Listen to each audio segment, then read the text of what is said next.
When my husband and I were first presented with the idea of moving in with my grandmother, to say we were less than enthusiastic is an understatement.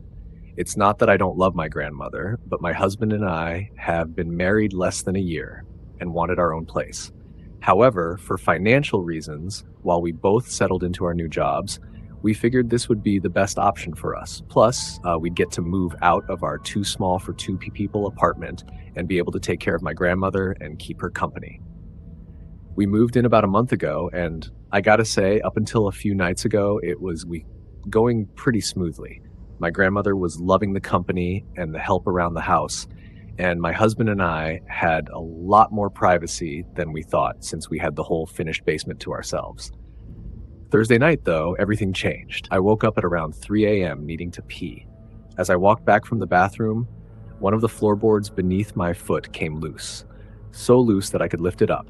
I was getting ready to put it back in place and deal with fixing the next day when I noticed something under the floorboard. It was a small gold key attached to a keychain that said Billy. I'm not sure why, but I felt a sickening feeling in my stomach as soon as I grabbed it. Still, curiosity got the best of me, and I headed back to our bedroom, stuffing the key in the bedside drawer next to me. At breakfast the next morning, I wanted to see if my grandmother knew anything about the key or Billy. For some reason, my gut was screaming at me to proceed with caution, so I approached the subject softly. "Hey, Grandma, who's Billy?" She put her coffee mug down and took a deep breath. I could feel the tension grow as we sat there in silence for what felt like an eternity. Finally, after what was realistically about 30 seconds, she looked at me with an expression I had never seen from her before, pure rage. "Where did you hear that name?" she half yelled. Knowing I shouldn't tell her about the key I found, I quickly mumbled, "Oh, I think I heard his name mentioned in one of my mom's childhood stories she was telling me the other day." She answered, unconvinced. The anger seemed to have subsided, though, and my grandma walked away from the table to sit outside. Unnerved by my grandmother's reaction to me asking about Billy, I began cleaning. Cleaning is something I do when I'm feeling particularly anxious or afraid. I'm not sure why, but it's soothing. As I ran the broom across the kitchen floor, I heard my grandmother talking outside. I know I should have respected her privacy, but the hushed, rapid tone in which she was speaking piqued my curiosity. I hid myself under the window and listened. "If you didn't tell Lacey about Billy, then where did she hear about him?" A short pause followed while she listened to the person on the other end of the phone, who I assume was my mother, respond. "Well, if she brings it up to you, keep your mouth shut about it. I can't relive that again." Almost immediately after my grandma hung up the phone, my husband walked through the door from work. He had just started working the overnight shift at his job, so him getting home from work at 11 a.m. and spending the rest of the day sleeping before eating and leaving again was our new normal. He saw me crouched under the window and looked at me, confused. "Lace, what the hell are you doing?" He laughed. "Shh." I motioned to him with my finger in front of my lips. I quickly got up and rushed him into the bedroom. He must have thought I rushed him in there for a different reason because he had a smirk on his face as I closed the door. As he put his arms around my waist and leaned in to kiss me, I whispered, "I have to tell you something." In a hushed tone, I told him about the key I found and the whole interaction with my grandmother and the phone call I overheard. "Who do you think Billy is?" Jack asked, changing into his pajamas. "I have no idea, but what's with all the secrecy, and what is this key to? And Lace, there's clearly a reason why it's a secret. You heard your grandma. It's too painful to relive. Just let it go." I guess, I said in a way that didn't convince him or me that I would stop looking for answers. Later that night, I was watching TV. Jack was at work, and my grandma had gone to bed at like 8 o'clock. I went into my bedroom and opened my bedside drawer. I studied the key, wondering what it opened. I decided I would take advantage of being alone and explore the house. I knew I couldn't go anywhere near my grandmother's room on the 3rd floor because I couldn't risk waking her up. I crept into the laundry room at the far end of the basement and started rummaging through drawers and the linen closet. Nothing. I went into the walk-in closet in the other bedroom in the basement. The light in the closet was busted, so I used the flashlight on my phone. As I scanned around, I noticed my light reflecting off something in the back. The closer I got, the sicker I felt. When I finally reached the end of the closet, I saw it. A keyhole. I took a deep breath, wondering if I really wanted to find out what was on the other side. Everything in me was telling me not to do it, but I felt like not knowing would drive me crazy.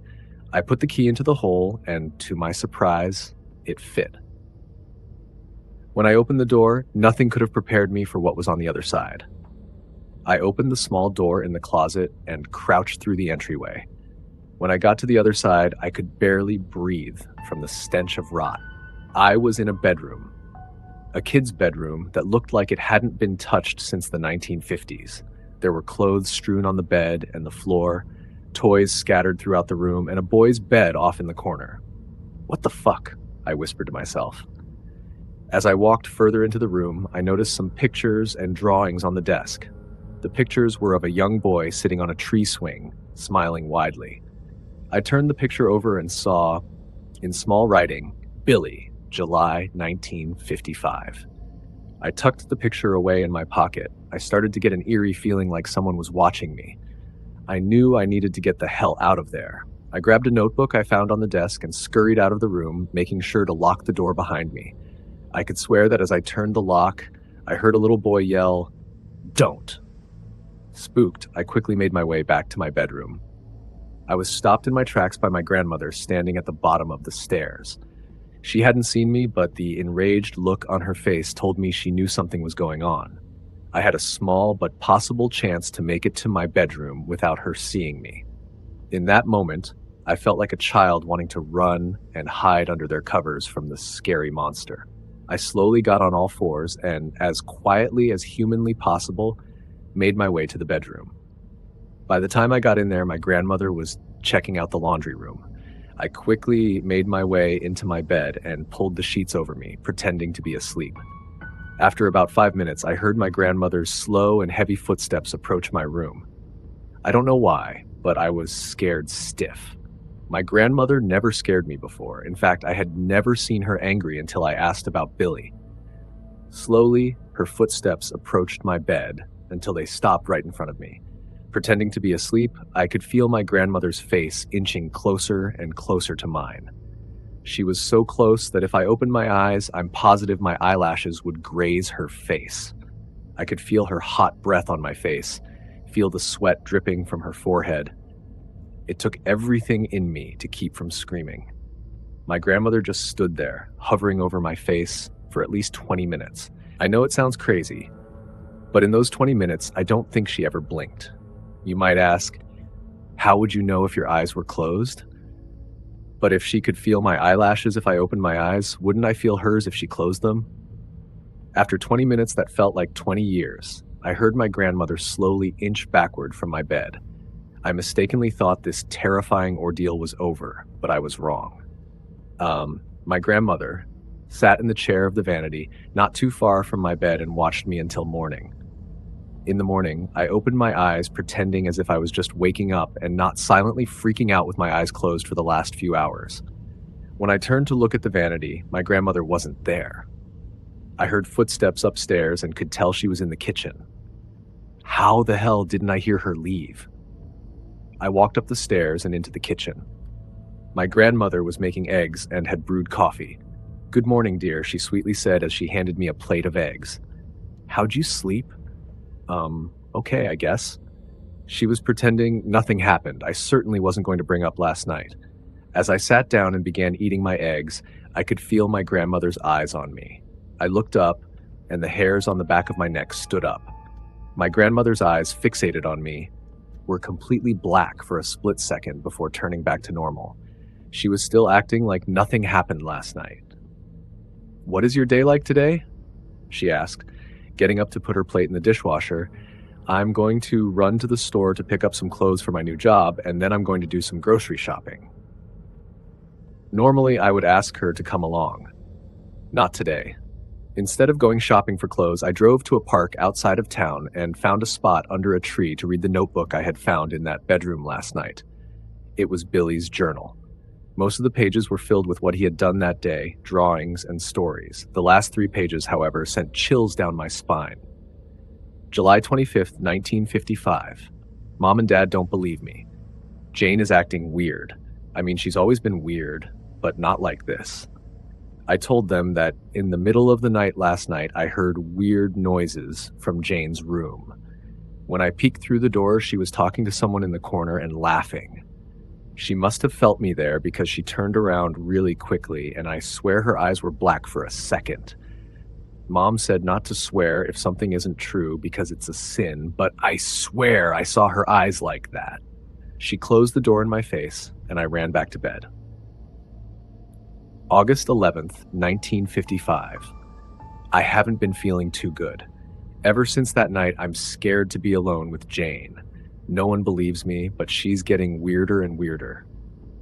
The other day, when Mom and Dad were out at the store, I was playing marbles outside by myself. I heard some rustling coming from the other side of the yard. When I looked up, Jane was running on all fours toward the chicken coop. She had this creepy look on her face, like it was contorted into an evil grin, and her eyes were bloodshot. When she got to the coop, I hid behind the tree and saw Jane pounce into the coop, grab a chicken with her hands, and start eating it alive. My eyes filled with tears, and I felt pee dripping down my leg. Just then, my parents' car pulled in front of the house, and Jane's face jerked up. She quickly scampered away, back into the house. When my parents found me, I told them what happened. They didn't believe me and sent me to my room. August 25th, 1955. It's really hard to write because I'm too weak. After Mom and Dad sent me to my room, they locked the door from the outside. Later that night, Mom opened the door to bring me food and some water. She told me I should think about the consequences of lying and close the door. When Mom locked the door, I heard her gasp and knew she had seen Jane. She told Jane not to creep up on her like that and to go get washed up before bed. Mom repeated herself a few times before I heard her scream out in agony. When my dad came down to check, he met a similar fate. I had backed myself up against the wall and sat there clutching my knees. Slowly, I heard the door creak open. I kept my eyes closed tightly as Jane approached me. She whispered that I needed to learn my lesson or I'd end up like Mom and Dad. I opened my eyes and Jane was covered in blood. She had this deranged smile on her face and her eyes stayed open and wide as she backed out of the room. Before she closed the door, she stared at me and let out a cackle, never once changing her facial expression or closing her eyes. I've been in here for a long time, I think, at least 2 weeks. I'm hungry. I don't think I can go on much longer. The journal ended there. I quickly called my mom and asked her about Billy. Why did he describe Grandma like that? Why didn't anyone ever mention she had a brother? You told me Grandma's parents died in a car accident when she was 13. Leave it alone, Lacey. I'm serious. I don't want to talk about it. Just don't let Grandma know you know anything more than his name, she said before hanging up. I rushed home and woke up my husband. I whispered to him that he needed to leave and go to a friend's house or something. He had so many questions, but I told him he needed to go now. I didn't want to drag him further into this. My husband, usually one to be logical, saw the fear in my eyes and quickly left. I followed him upstairs and saw my grandmother in the yard gardening. I called out to her that I was going to go grocery shopping a little later, but decided to come back home and take a nap first. Okay, sweetie, she waved. I went downstairs, locking the door behind me. I quickly grabbed the key out of my pocket and made my way back to the room in the closet. When I got into the bedroom, I started looking for any clues as to what happened to Billy. I was overcome with that same putrid smell of rot as I searched through the room. I opened a toy chest that sat at the foot of the bed and immediately gagged. Inside was a skeleton of a child, dressed in the same clothes Billy was wearing in the picture. As I reached for my cell phone to call the police, I heard the door to the room slam behind me. At the door stood my grandmother. She looked at me, eyes filled with rage. Instead of yelling, she laughed. She laughed and laughed and laughed with that same expression Billy described. If only you had listened to me, you little bitch. You know why your mom is so scared of me? Because when she was little, if she misbehaved, I'd lock her in the room with Billy. I thought we should have done the same to you since you were such a little brat growing up. But your mother made me promise I'd never do that. I promised not to if she promised never to bring up Billy. No need to bring up old news, but you had to be a little nosy, rotten bitch. She was right in front of me now. Her face was inches from mine, staring at me with her black, soulless eyes and a face that no longer resembled my grandmother's. We stood in silence like that for a few seconds before I tried to run. I felt my grandmother's hand grab onto my arm, and I turned around. She suddenly looked like my grandmother again. "Oh dear, this is your home now." My grandmother crawled toward the door, contorting her body in inhuman ways as she moved. She looked back at me, and I shrieked in horror. She had my face now, my body, and my voice. She laughed once more and closed the door behind her. Now, I'm stuck in this room. I need to find a way out.